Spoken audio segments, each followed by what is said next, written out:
gonna be doing in this year? What are you guys gonna change for yourself this year? What the heck are you gonna change? I just need to know. It's 2020. Feel like you can do it, but if you feel like you can make it out of your struggle, make it out. If you feel like you can't get anything in the world, or anything in the world go, don't doubt yourself. And don't even let others doubt you. I got a feeling for it. Don't let others doubt you. Life without a strategy, you're doomed. Tezzie, we do everything big. You got to take that word out your vocabulary. We do everything big. So you're going to say, we're going to do these big 2 minutes. We're going to do these big couch, big interview. Man, look. Okay, Tezzie, this is live from the couch. Anybody out there in the world, take that word out of your vocabulary. Say big. We do everything big. Everything big. Date with a purpose, bro. Just don't go here fiending. Like, don't be out here just trying to be extra. Figure out what you're trying to do with your significant other, whoever it is that you're trying to date with a purpose. And don't be scared to show nudes. It ain't bad. Don't be scared to show nudes. It's Tezzie, woo, on the couch, woo. It's Tezzie, woo, on the couch. What's up, everybody? We are back on Tezzie on the couch. Welcome again. Make sure, as I tell you all the time, like, share, subscribe to this YouTube channel. Today we have HeadKrack on this show. I know you already know him. What's going on? Let's start here. Yo, I'm chilling. And it's what you can't tell from watching it because it's a very comfortable couch. I don't know how many booties had to sit here to get that certain level of buoyant to where it's this level of soft. It's easy. It's a nice couch. Well, you know what? Thank you. It's not my couch. We're live somewhere else, so it's not my couch. Stranger's couch. With couch surfing. It's easy. So, give us a dynamic of what you do in the industry. I'm like a Swiss Army knife person in the industry. So I have a radio show called The Morning Hustle, right? That I'm on. There's also a Dish Nation TV component.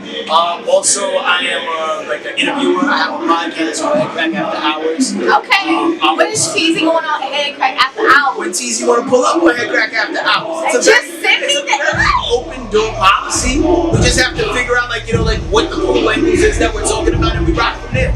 Alright, well, keep me updated, but keep going. Alright, so also I do music. I'm a solo artist by the name of HeadKrack, who takes the radio guy. And I also have a group called the Bodega Brothers, and I'm one third in that situation. And also I write, I do stand-up sometimes. I haven't done it since the pandemic happened because nothing's been that funny to me. After the pandemic, nothing? Yo, it's just weird, like you watch the whole like comedy and entertainment space change right before your eyes. Like things you could say 5 years ago. You can't say now. And I come from a very abstract like frame of like humor. Like I find really weird things funny and just like, yo, oh wow, I can't think like this anymore. So I'm just gonna keep the thoughts to myself. So do you feel like this cancel culture is overrated and we canceling for the little bitty things? It's wild overrated. Here's the thing. Who has really been canceled? I can only think of 2 people. Who's the 2 people? Chrisette Michelle and R. Kelly. R. Kelly earned his. He earned it. Chrisette Michelle showed up singing to the inauguration, but like she can't do anything. It was for the president that no one liked, so now she's in the permanent penalty box, and it just sucks, man. We do our people so bad. We actually do, and I feel like we need to stop. Like all these other races, no offense, they take care of themselves. They like actually look after each other. Us as black people, we gotta stop. Like every little thing. I'm sorry, like people make mistakes, but do you want to be ridiculed for your mistake? Let's think about it. You get second chances, right? I try to operate in a space to where I don't need the second chance. Of course. That's why like I have like people around me to be like, yo, say that publicly, okay? You know what I'm saying? Yeah.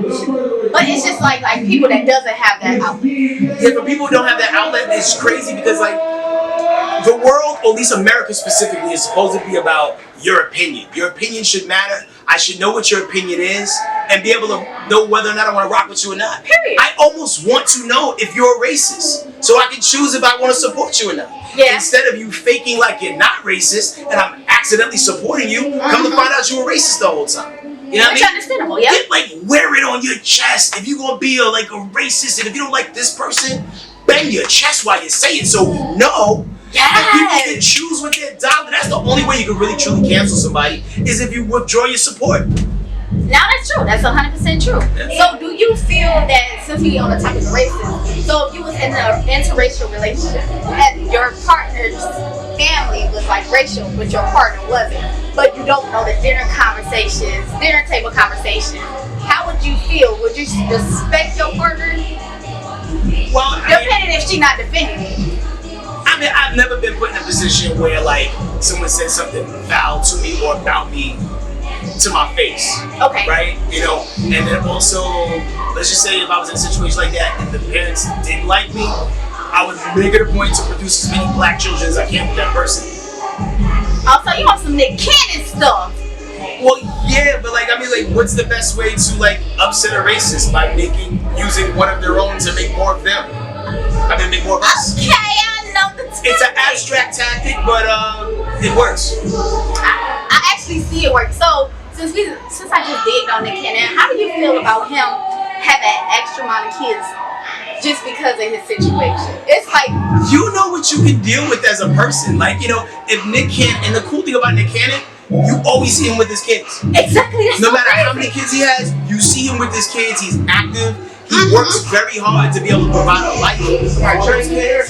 So I think on the strength of that, man, if he has the energy to keep it up, by all means, keep producing, bro.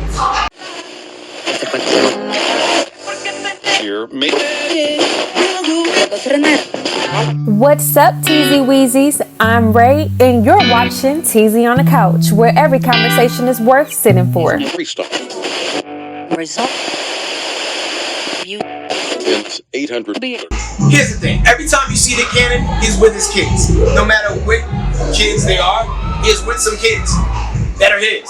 So he's definitely not a deadbeat dad. Like, these women aren't chasing him down like, yo, you ain't seen little man in months. Like, Exactly. nah. You were seeing him with his kids, and he works hard and has the money to be able to support and provide for these kids. So if you can pull it off and you have the energy to do so, by all means. Salute, bruh. I salute you. But I do want to say, them women, they don't not even dramafied.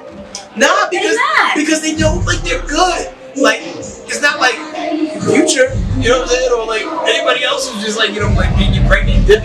You know what I'm saying? Like, Nick Cannon's gonna be there. Why is that okay for society now that men just get chicks pregnant and just bounce? Marriage ain't for everybody. Which is true. Like, marriage is like it's not even like a few thousand years old as an institution or as a construct, you know what I mean? And not everybody deserves to get married. It's a different universe and a different world we're living in now. Okay. Some of us are just here to breathe. Ideally, you want to be able to have people that are in the house at the same time, but Realistically, it might not happen. or it might not work out. Sometimes you realize in real time that, whoa, maybe you had a child with the wrong person. And instead of like living in a toxic environment with your kids, just because that's what you feel like you're supposed to do. Right. Sometimes you're doing the kids more harm by like fighting in front of them and having a negative energy in the house. And sometimes you gotta move around. And you give those kids trauma too. Right. Now somebody who's like self-righteous, well, you should get married before you have kids. Okay. Says who? Says who? It's your life. Live it how you want. Yeah, true. There are no rules anymore. There stopped being rules. Except you can't say certain things about certain people. Then you'll be canceled. That is the only rule. I gotta learn. That's why I'm getting a PR rep so they can get me together, make sure I don't say anything wild in the future. Right, because there's things that you can say like right now that won't be cool in a couple weeks. Like, And then I'm canceled in a couple weeks. right, like there's one celebrity who I said their name and they're like, yeah, that person refers to themselves as them now. But I'm like, it's one person. It's them. Yeah. And I'm like, how? I don't understand it now. Like I'm like kind of starting to be lost.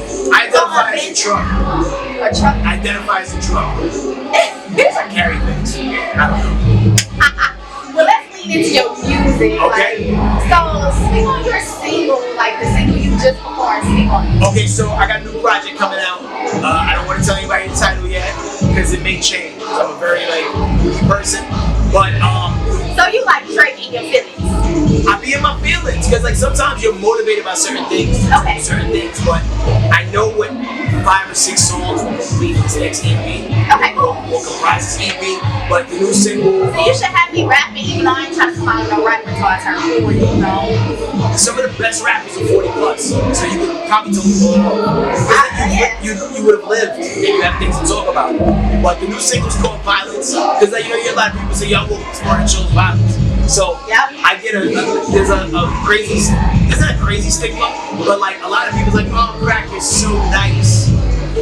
Yes, I am, but I'm also an asshole. And of course, everybody has that side. yeah, like so, like I feel like, you know, a lot of times with radio and TV, you just see the bright side, but like violence is about choosing to be like aggressive. Like, nah, I don't have to be humble today.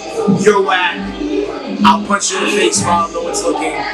That kind of energy, you know what I'm saying? So that wild mosh pit energy, like, yeah, that's what violence is about. Okay, dope. When did you start being a radio host, and what drive you to get there? So I used to be in the record business. I used to like behind the scenes in marketing. Okay. And also ran street teams and stuff like that. And I noticed the business was kind of changing. Companies were buying other companies, and you went from having 7 distribution companies to maybe less. So seeing where that was going and where it was coming, I was like, yo, I need to dip. Because back at the time, early 2000, radio was still a flourishing thing. Everybody wanted to be a radio. So me and my buddies made a tape, and we made it like, yo, we have a show, this is what our show sounds like. We turned it in, and we got the job. With no prior radio experience, but just alkaline thoughts and manifested the situation. Like, I walked in there knowing we was going to get the job, and I actually was shooting for 10 p.m. to 2 a.m. But we ended up getting 6 p.m. to 10 p.m., which is prime time on the night side of things. So it went so really well, and I never looked back. Yes, I love it. So, last but not least, I always tell my guests, tell them one thing you learned about being a radio host. The biggest thing I think I've learned is always be yourself and don't let the industry change who you are. You know what I mean? Like, granted, everybody's supposed to grow, everybody's supposed to elevate, but don't let this business or any business that you're in turn you into somebody who's completely different than who you were when you got there. Elevate, grow, become wiser, become smarter, but don't look down on people because now that you're here in a place that people want to be. Because listen, it's an elevator. And elevators do what? Stop. They go up, they go down. So you can always lose your place. Yeah. So like if you rude to people, those people you're rude to might not be likely to hold the elevator for you. So keep your energy consistent. Always be willing to teach others. Yeah. And just don't lose yourself in the process, yo. Yes. Well, I just want to conclude. Thank you for coming on the show. Thank you for having me. I think we have to figure out a way to get this couch out of here. We have to take it. I can carry it. I can carry. I work out a little bit. You see this? I don't know. This ain't gonna hurt. I got you. Okay, so we're gonna have to find a way. We're gonna have to talk to him, get the couch out. I'll start with a little something. That's what's up. Okay, that's it. Oh, that's what's up. Thanks for having me. And make sure you subscribe. It's that button that's on the low. It starts with an S, just in case you get into school too quick. No! Thank you guys. I'll be back for the rest. Take care. Bye, guys.